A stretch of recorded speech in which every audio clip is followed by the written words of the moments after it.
Dan 4 hal yang menjaminkan banyak rizki, bukan memudahkan rizki. Tolong Bapak Ibu hafal. 4 hal bukan menjaminkan rizki, bukan memudahkan rizki, tidak. 4 hal mendatangkan rizki kemari. Dan 4 hal bukan Allah kasih kemudahan berarti kita berjalan mencari rizki Allah kasih, tidak. Bukan dikasih kemudahan, tapi di mana saja kita ada, posisi kita di mana saja, Allah datangkan rizki kepada kita. Yang pertama, qiyamul lail, salat malam. Yang kedua, berbanyak istighfar waktu sahur. Kalau anda tidak salat malam, jangan tinggalkan istighfar waktu sahur. Waktu sahur kapan? Kira-kira 30 minit sebelum azan. Disitulah Allah sendiri memuji. Allah bangga dan senang terhadap orang yang sahur. Sampai ulama berkata, tidak ada ibadah yang terbaik di waktu sahur selain istighfar. Jadi boleh baca Quran, boleh salat malam, boleh zikir, boleh apapun, tapi yang terbaik istighfar. Fokus hanya istighfar.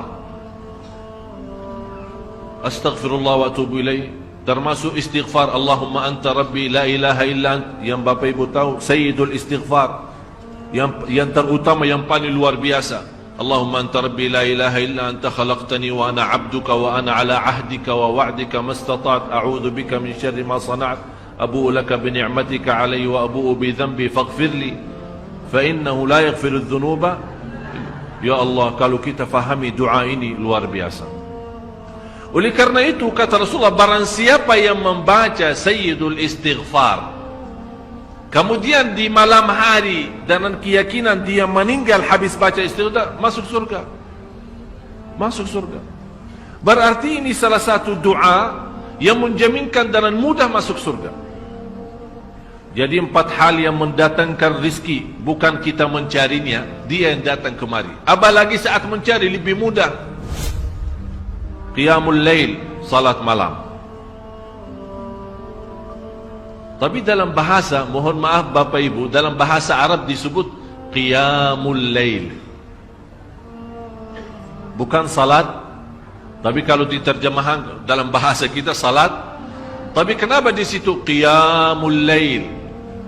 Diberikan qiyamul lail, qiyam artinya berdiri. Berarti lama. Saking lama berdiri dikaitkan jadi qiyamul lail. Qumil laila ya ayyuhal muzammil. Apa terus? Qumil lail, berdirilah saat malam. Berdirilah, bukan salatlah malam, tidak. Berdirilah malam hari.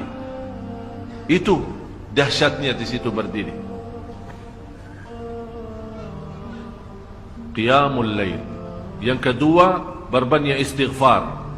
Yang ketiga, berbanyak sedekah.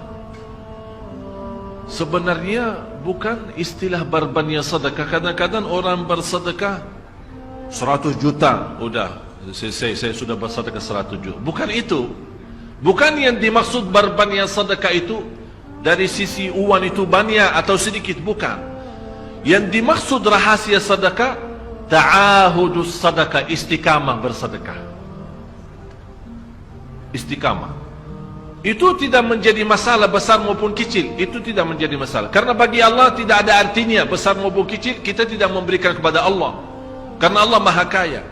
Tapi rahasia sedekah itu kita terus menerus sedekah, siang, pagi, malam, siang, pagi, malam, pagi, besok, terus minggu depan, tidak pernah berhenti. Setiap ada kesempatan selalu kita membawa sedekah. Itu namanya ta'ahudus sedekah. Ta'ahud kalau dalam bahasa sebuah janjian, seolah-olah kita ada kontrak kerjasama antara diri dengan apa? Dengan sedekah. Itu kata ta'ahud, ahad, berjanjian. Saya berjanji, seolah-olah ada berjanjian antara kita dalam sedekah. Jadi tidak boleh terlepas dari berjanjian, seolah-olah kita menghormati berjanjian Bagaimana menghormati? Kita terus kerjasama.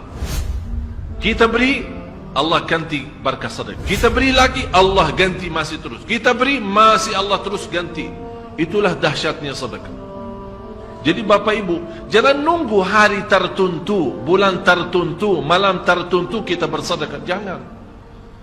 Setiap kita merasa ada berita baik, ada berita maupun ada berita buruk yang menyakiti perasaan kita di rumah tangga kita, anak kita, suami kita, istri kita, apapun, langsung segera sedekah.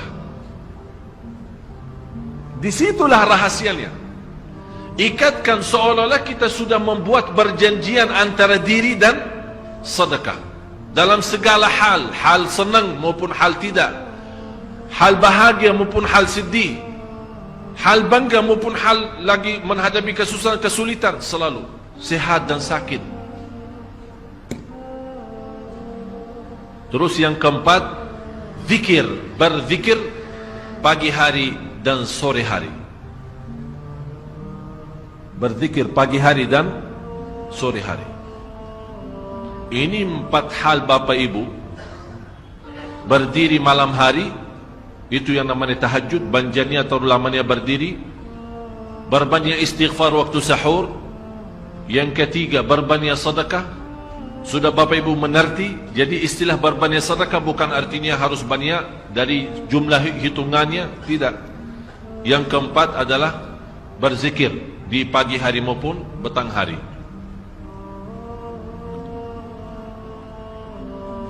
Amman huwa qanitun ana al-laili sajidan wa qa'ima. Sajidan wa qa'ima. Jadi Bapak Ibu, saat kita berdiri lama, walaupun baca satu ayat, diulangi berkali-kali, walaupun baca surah pendek, tapi diulangi berkali-kali, tidak menjadi masalah. Bapak Ibu hanya hafal qulhu. Qulhu dibaca 3 kali, pahalanya seperti baca Al-Quran 30 juz. Ada seorang salih mengajak kawannya, sudah mendekati subuh, ayo bangun salat malam dan baca sepertiga Al-Quran. Langsung orang itu menjawab, bagaimana saya baca, sebentar lagi mau azan. Bacalah Qul huwallahu ahad. Salat malam dan Qul huwallahu ahad. Jadi Bapak Ibu, yang saya harap, jangan susah fikir, ya Allah saya mau baca apaan.